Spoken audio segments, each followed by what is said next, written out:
James,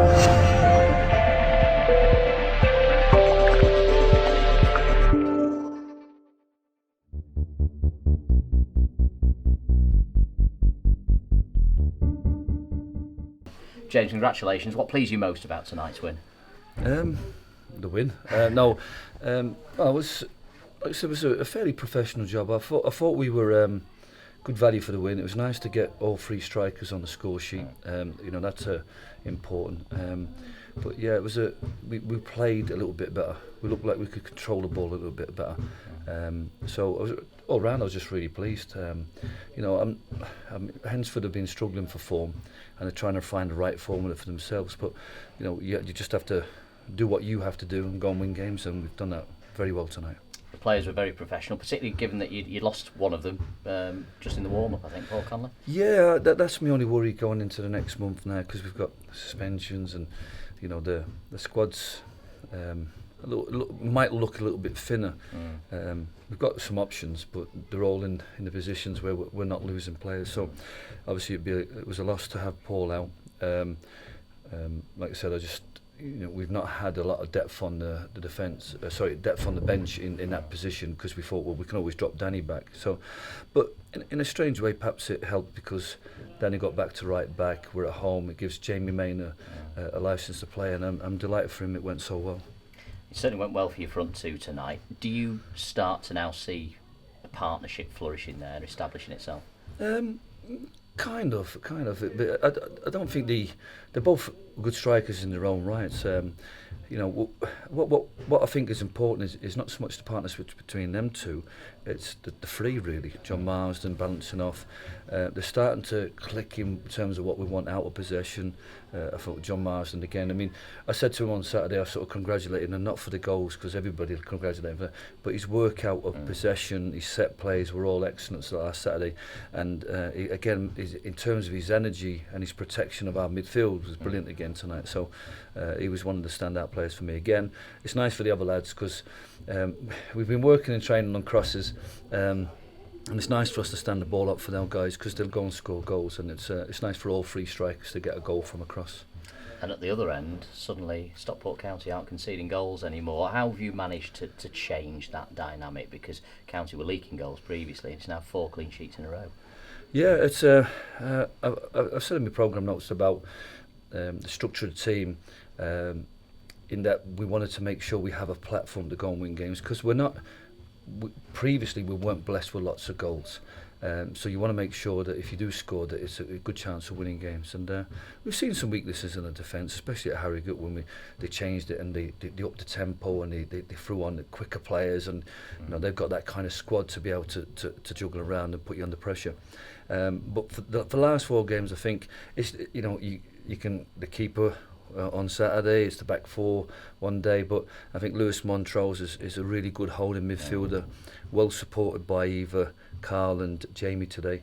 They did a lot of work to protect the back 4, and I think that we're not exposing our back 4, we're not exposing our keeper anymore, and there's a collective work ethic now to make sure that we don't concede, and I think that's a platform to go and win games.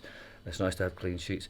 I said that sometimes we're sacrificing our attacking play, but I think today, in the last couple of games, we're starting to learn how to play off our shape in a positive way, in an attacking way, and that was great. That was really pleasing tonight.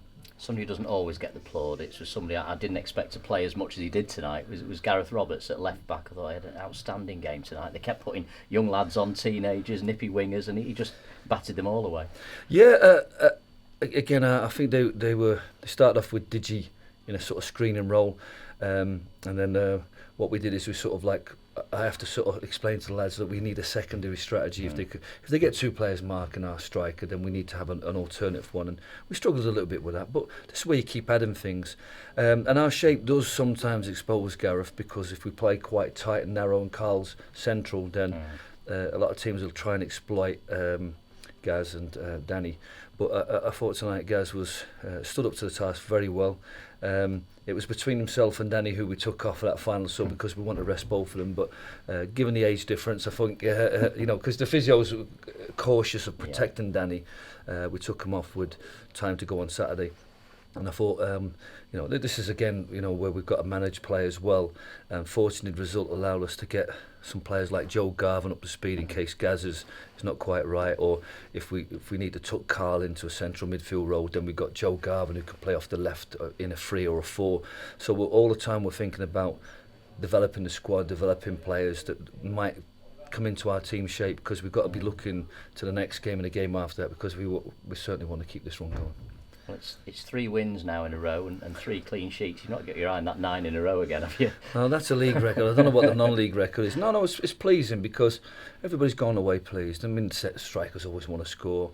Defenders always want to keep clean sheets. The keepers had 3 clean sheets now, which is great for Ian. And like I said, what I'm trying to do on the bench is try to juggle and give everybody an opportunity to be part of it. George had his chance on Saturday. I think it's great for Joe tonight. But we kind of went with Joe because we felt we would need to see if he can fill a left midfield role, or maybe even left back if Gaz is struggling for, because we need to protect him. But it's good at the moment. Perhaps like 1 or 2 bodies in now, because over the next couple of weeks we might lose players, and to lose Paul and then to lose Lewis is a loss for us tonight, and it would be a loss for us on Saturday, especially when we go away from home to teams that are in really good form. But for tonight, we're celebrating the fact that we've got 3 in a row with clean sheets, and it's nice to go 1-0, 2-0, 3-0, and the fans have gone home happy, because that's ultimately what we want to do. The couple of signings you made recently have both been, I suppose you call them in-house signings, if you like, but both maybe a nod to the future. You've signed Ian Ormson now on extended and improved terms, and also George West. And tell us a little bit about those 2 decisions, if you like. No, I've always been a big fan of Ian's. I was quite happy to give him his debut, or his second debut, if you like, at Luton. I mean, we had the debacle of getting loan players in, and we're losing. Shed loads of goals, and then we got the team right. Then the goalkeeper just does his job. So he's got 90 odd games at this level. Given his age and his profile, I think he's an exceptional player for us, regardless of if he's a 1 or a 2. He's challenging for the 1 now, so I'm delighted he's got that opportunity, and he's got 3 clean sheets. George, I wanted to make a statement on Saturday that for the first home game, like I did way back when Ryan Crowell came on as a 16-year-old in my first home game last year, I want to make a statement to everybody at the club that if you work hard in training and you're good enough, you'll play, and that includes all the young players at the club. So it was nice to include other young players tonight, both in the starting team and in the bench, and I'll keep shuffling the pack to give people an experience, because it's important to get that experience, that opportunity to get a feel of what it's like on the stage, because that'll drive them forward in terms of wanting more of that. So that's important for us. And nice as well for Help the Hatters to be involved in the signing of George, isn't it? Yeah, because as a club, looking into next season and this season, it's great for the fans to get aboard and give us that extra time. But whether it's the fans' money through season tickets that comes into the playing budget, or whether it's the players' fund, or whether it's to Help the Hatters, I want to spend it wisely. I think that having sat at the Help the Hatters meeting and discussing what I'd like to do, and if you like the part that they could play in that development side, because they already sponsored the reserve team, and there's players coming through there, and I think they're given, they're very involved in that side. They've been very involved in the likes of Reece Turner, Charlie, Toddy, Conor Hancock. So I want to keep them involved in that, whether we need the finances or not. It's and with Pauline expressing a wish to invest in the player. I thought, what a fantastic way. This is a kid from Stockport, lives in Marple, probably lives around the corner from where Pauline lived. It's a fantastic statement about how people can leave a great legacy for us, to give those great kids of Stockport a chance in our first team. No, it's a really good fit. And just finally, I'm going to have to ask you, because you're in the top 10 now, 10 points off the playoffs with 10 games to go. People are going to say, James Gannon's got a team here that's winning every week. Can you still make the playoffs? As I've said consistently, there's 4 or 5 teams up there with a very strong squad. I mean, I'm looking at clubs like Chorley and Fylde, and they're starting to add players as well. So they're all going to be in the hunt.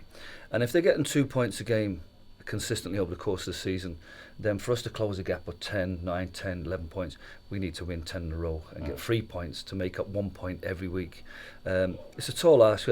When we set out at the start of this new run, It was all about just getting the best out of the players. And I think the most important thing for us is not at this stage to think about a playoff run. It's just take one game at a time.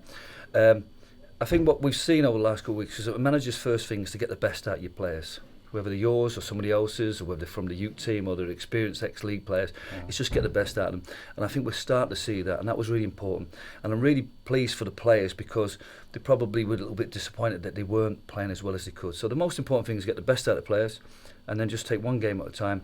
We'll have tougher tasks than tonight, I'm sure, especially as we lose players. But most important thing is just take one game at a time, and then don't keep one eye on that. It's just keep an eye on our training ground work, our performance, and just improving each thing. We're going to have games where we play well and we don't win, but at the moment it's nice now because we've had these 3 games and we're in a situation now where we can really challenge our new credentials to be competing for, you know, the top 6, top 5. It's nice to move into 10, and that was a little target I had in my mind that, you know, if we can't catch the playoff pack, to be the best of the rest. And with Alfredson losing tonight and Gloucester and Chorley drawing, we're in a situation now where we can, if you like, close the gap on that. And everybody then, whether they be players that we currently have or players we're looking to attract or fans or sponsors, everybody believes that, and the way we finish this season is a real measure of what we're going to achieve next year. That's the biggest home win of the season. Well done. Thanks very much.